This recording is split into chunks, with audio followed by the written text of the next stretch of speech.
तो यार ले आयो किसी एक के लिए नहीं बल्कि तुम सब के लिए हाजिमे नो इप्पो की एक और एपिसोड। और जैसे कि मैंने आप सबसे वादा किया था कि मैं आज ही हाजिमे नो इप्पो की एक और एपिसोड डालूंगा अगर आप लोगों ने मुझे सपोर्ट दिखाई तो ऐसा ही समझ लो आप लोगों ने इस बार मेरा दिल खुश कर दिया और बदले में मैंने आपको एक और एपिसोड दे दी। तो मैं एक बार फिर से कहना चाहूंगा कि अगर तुम लोगों ने इस वीडियो पे ज्यादा से ज्यादा लाइक और कमेंट किए तो मैं हाजिमे नो इप्पो की नेक्स्ट एपिसोड अभी के अभी दोबारा से अपलोड कर दूंगा। जस्ट इन केस मैं आप सबको याद दिलवा दूं कि बाकी सीरीज के वक्त में मैंने दिन की 6 वीडियोस भी डाली हुई है, क्योंकि उन दिनों में आप लोग मुझे ज्यादा से ज्यादा लाइक और कमेंट करते थे तो मेरी भी मोटिवेशन बढ़ती जाती थी वीडियो को बनाने के लिए। तो हाँ यार, ज्यादा से ज्यादा लाइक और कमेंट करो। और जाते जाते बस मैं यही कहना चाहूंगा कि करोहाना यामा तो करोहाना यामा।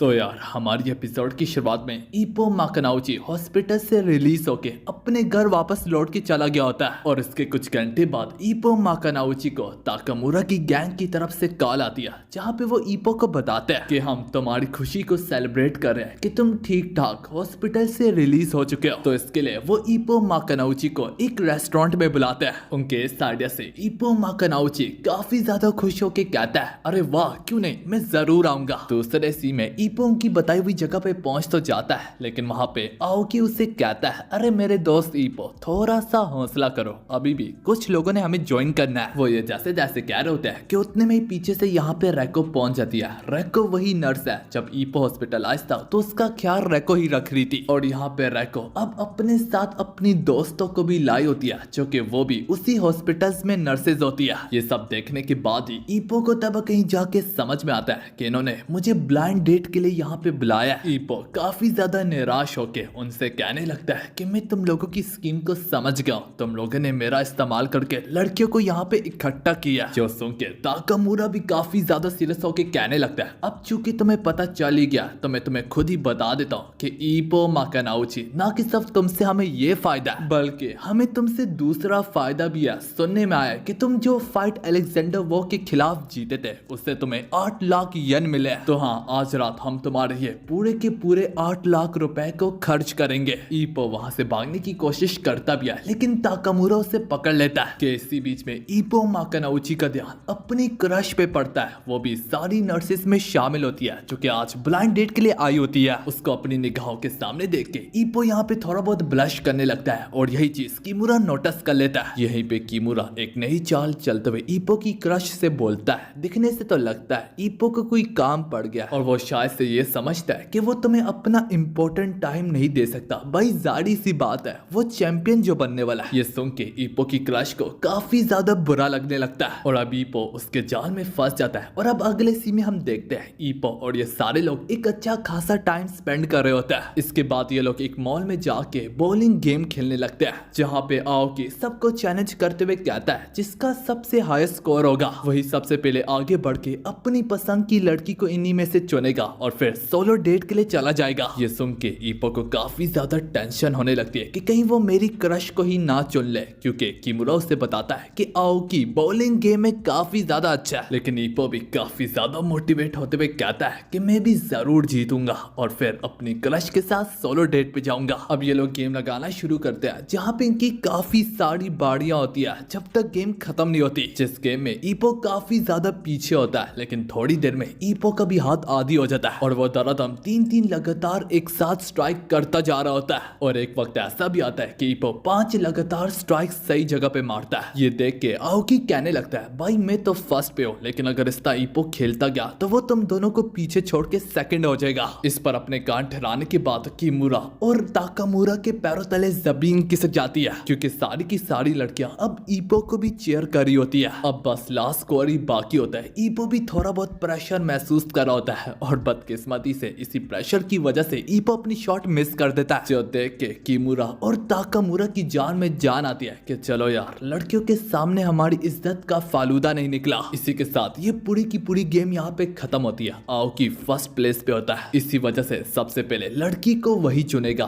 ताकामुरा और किमुरा को काफी ज्यादा टेंशन हो रही होती है कि कहीं वो मेरी बली को ना चुन ले, मगर छत तो तब सर के ऊपर टूट के आती है कि वो सबसे अगली लड़की को चुनता है। यही देख के ताकामुरा और किमुरा की एक बार फिर से जान में जान आती है और वो कहने लगता है मैं तो भूल ही गया था कि आओकी का दिमाग दरअसल ऊपर नहीं है बल्कि उसके घुटनों में है। बाय द वे आओकी की एक बैक स्टोरी भी है जो कि आप लोग जल्दी आगे देखेंगे। उसी बैक स्टोरी से आप सबको मालूम पड़ेगा कि आओकी आखिर सबसे अजीब लड़कियों को क्यों चुनता है। खैर यार बाद में हमें मालूम पड़ता है कि सबको अपनी पसंद की लड़कियां ही मिलती है और इसी वजह से ईपो को भी यहाँ तक अपनी क्रश के साथ डेट करने का मौका मिलता है। किमुरा ईपो के कान में फुसफुसाते हुए कहता है कि तुम उसके घर तक जाओ, इसी बहाने तुम्हें उसका घर भी मालूम पड़ जाएगा। तो हाँ यार अब सारे के सारे लोग अपनी अपनी लड़कियों को लेके अपने अपने रास्तों पे निकल पड़ते हैं और अब ईपो भी अपनी क्रश के साथ वॉक पे निकल जाता है और बीच रास्ते में ईपो डिसाइड करता है कि वो उसके घर तक उसे छोड़ के आएगा। बीच रास्ते में दोनों के दोनों काफी ज्यादा शर्मार होते हैं और चुप से होते हैं। ईपो सोचने लगता है इतनी देर से मैं इतना चुप क्यों हूँ, वो तो काफी ज्यादा बोर हो गई होगी, मुझे कुछ तो कहना होगा। कि थोड़ी देर में ईपो की क्रश अपने घर तक पहुंच जाती है। ईपो काफी ज्यादा डिसअपॉइंट होकर यहाँ से जाने लगता है और सोचता है कि मैंने अपने हाथों से ही अपने सुनहरे मौके को दफना दिया। लेकिन ईपो ने यह जरा भी एक्सपेक्ट नहीं किया होता कि अचानक से उसकी क्रश उसे रोकते हुए कहती है कि अगर तुम चाहते हो कि तुम अंदर आ सकते हो, चाय पी सकते हो, मेरा बड़ा भाई माशिबा भी घर आता ही होगा, इसी बहाने तुम उससे भी मिल पाओगे। जो सुनते सारे ईपो को याद आता है कि हाँ यार मेरी क्रश कुमी का एक भाई भी है जिसके खिलाफ मैं बॉक्सिंग रिंग में मरते मरते बचा। ईपो की क्रश जिसका नाम कुमी होता है वो ईपो को बताती है वैसे जब तुम घर के अंदर एंटर करोगे तो बीच दीवार में तुम्हें अपनी तस्वीर दिखेगी। ये सुन के ईपो के मन में लड्डू फूटने लगता है कि हाँ यार मुझे यकीन नहीं आता कि कुमी वाकई में मुझे पसंद करती है कि यहाँ तक उसने दीवार में मेरी फोटो भी लगाई हुई है। मगर जब ईपो घर में एंटर करके अपनी फोटो को देखता है तो उसकी होश ठिकाने आ जाती है क्योंकि जिस तरह से उसकी फोटो को कील से टांगा गया है और उसका हाल है उससे मालूम पड़ जाता है कि माशिबा रोजाना इस पे आके पंचेस मारता है और ये फोटो कुमी ने नहीं बल्कि माशिबा ने लगाई है अपने गोल्स को याद रखने के लिए कि उसने ईपो को हराना है। हालांकि माशिबा ने अपनी क्लास को फेदरवेट क्लास से लाइट क्लास में शिफ्ट कर दिया। इसका मतलब है वो बॉक्सिंग की रिंग में ईपो से अब दोबारा कभी नहीं लड़ पाएगा। लेकिन इसके बावजूद भी उसको ईपो को लेके गुस्सा अभी तक उसका शांत नहीं हुआ। कुमी ईपो के लिए कॉफी बनाने लगती है और अभी तक उसका भाई घर नहीं आया होता। ईपो थोड़ा बहुत प्रेशर फील कर रहा होता है कि हम दोनों घर में अकेले हैं। ईपो कॉफी पीते वक्त भी इसी सोच से कांपने लगता है कि कुमी समझती है कि शायद से वो मेरे भाई से मिलने से कतरा रहा है। जिस पर कुमी ईपो से पूछने भी लगती है तुम मेरे भाई से क्या मिलने से डर रहे हो जबकि तुमने उससे हराया भी है। तो हाँ उसके भाई का नाम सुन के ईपो थोड़ा बहुत प्रेशर जरूर फील करता है लेकिन इसके बावजूद भी ईपो कहता है कि नहीं मैं उससे नहीं डरता, बस तुम्हारे भाई के फ्लिकरिंग जैब्स वाकई में काफी ज्यादा खतरनाक है। वैसे भी हमारे बीच लड़ाई को काफी ज्यादा वक्त हो चुका है और अगर हम अभी लड़े भी तो पता नहीं क्या से क्या हो सकता है। क्या अचानक से ईपो अपने करीब माशिबा को पाता है और माशिबा उसे कहता है तो तुम क्या वाकई में जानना चाहते हो कि अगर हम अभी लड़े तो क्या होगा। ये सुनते सारी ईपो की यहीं पे गीली हो जाती है और दूसरे ही लम्हे में वो यहाँ से फरार हो जाता है। ईपो बाहर निकल के अपनी सांस से बड़ा होता है और सोचता है कि मैं अब कहाँ से टैक्सी पकड़ूं कि अचानक से उसको एक हाथ दिखता है जो कि आगे की तरफ इशारा कर रहा होता है। ईपो उसका शुक्रिया कहता है डायरेक्शंस को बताने के लिए कि अचानक से वो शख्स कोई और नहीं बल्कि माशिबा ही होता है। माशिबा ईपो को बताता है रिलैक्स हो जा, मैं तुमसे सब बात करने आया हूं। खैर हमारे चैंपियनशिप के टाइटल के मैचेस आ रहे हैं, मैं लाइट वेट के लिए लड़ूंगा और तुम फेदर वेट के लिए लड़ोगे। मैं अपना टाइटल तो पा लूंगा तो तुम भी अपना टाइटल को पा लेना और जब तुम वाकई में जापान के फेदर वेट टाइटल को होल्ड करने लगोगे तो मैं लाइट वेट टाइटल का इस्तेमाल करके तुम्हें कुचल डालूंगा। माशिबा के चले जाने के बाद ईपो भी काफी ज्यादा सीरियस होकर सोचने लगता है कि हाँ हमारे टाइटल मैचेस आ रहे हैं और मैं भी जल्दी अपना टाइटल हासिल करूंगा। अगले दिन में हम ईपो को कामुगावा जिम में देखते हैं जहाँ पे किमुरा उसे बताता है कि रेको ने मुझसे वादा किया कि वो मेरा मैच देखने आएगी। ईपो जब मैं टूर्नामेंट को हार गया और टाइटल मुझसे छीन लिया गया